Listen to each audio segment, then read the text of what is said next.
Emosyonal si Senador Jigo Estrada na magpaalam sa kanyang pamilya. At dahil inaasahan na nila ang pag-aresto, maagang pinagdiwang ng senador at kanyang bisis ang kanilang silver wedding anniversary. Darito ang pagtutok ni Maki Pulido.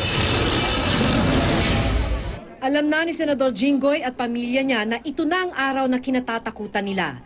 Maaga pa lang handa ng senador na sumuko at ang paglalabas ng warrant of arrest sa kanya ang hinihintay. Emosyonal ang senador, lalo na ang asawang si Presi. Halos ayaw maghiwa-hiwalay ng buong pamilya, lalo na ang bunsong anak na si Jill, na halos ayaw humiwalay sa ama. Bandang 10:00 ng umaga, natanggap na nila ang balitang may warrant of arrest na. Kaya nagsimula na mga staff ng senador na ayusin ang gamit nito. Unang ibinaba ang maleta ng senador. Maya-maya lumabas na ang senador kasama ang misis at mga anak. Habang umiiyak, mahigpit ang yakap ng bunsong si Jill sa kanyang ama. Maging mga kasambahay ng senador, humahagulgol na yumakap sa kanilang amo. Sabi ni Jinggoy, ang pag-iwan daw sa kanyang bunso ang pinakamahirap niyang gagawin sa kanyang pagsuko. Bago sumakay ng sasakyan, muling iginiit ng senador na malalampasan din niya ang kasong ito dahil alam niyang inosente siya sa mga akusasyon.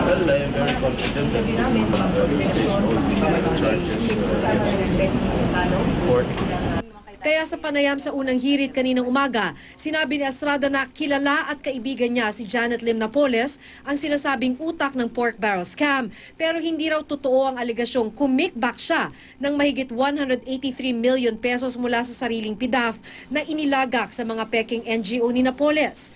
Kaya wala raw dahilan para humingi siya ng tawad sa publiko. Hingi ng tawad dahil wala po akong kasalanan. Una-una, inosente pa rin naman kami hanggat mahatulan kami.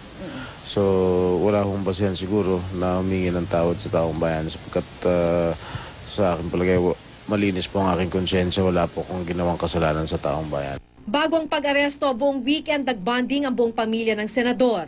Kahapon, sinorpresa ang mag-asawa ng kanilang mga anak para sa kanilang 25th wedding anniversary sa June 28. Alam daw kasi nilang maaring di na nila ito ma-celebrate ng magkakasama. Naghanda ang mga anak kasama ang tiyahin na si Jackie para sa renewal of vows na ginanap sa chapel sa bahay ni Manila Mayor Erap Estrada sa North Green Hills, San Juan. Nilagyan ng belo si Presi at ang mga anak ang tumayong secondary sponsor. Walang nagawa kundi maiyak ang mag-asawa. Pinagdasal nila ang mga magulang. Sinaksihan ito ni Mayor Estrada at ni Dr. Aloy at mga kapatid at kamag-anak nila. Maki Pulido, Nakatutok, 24 Oras.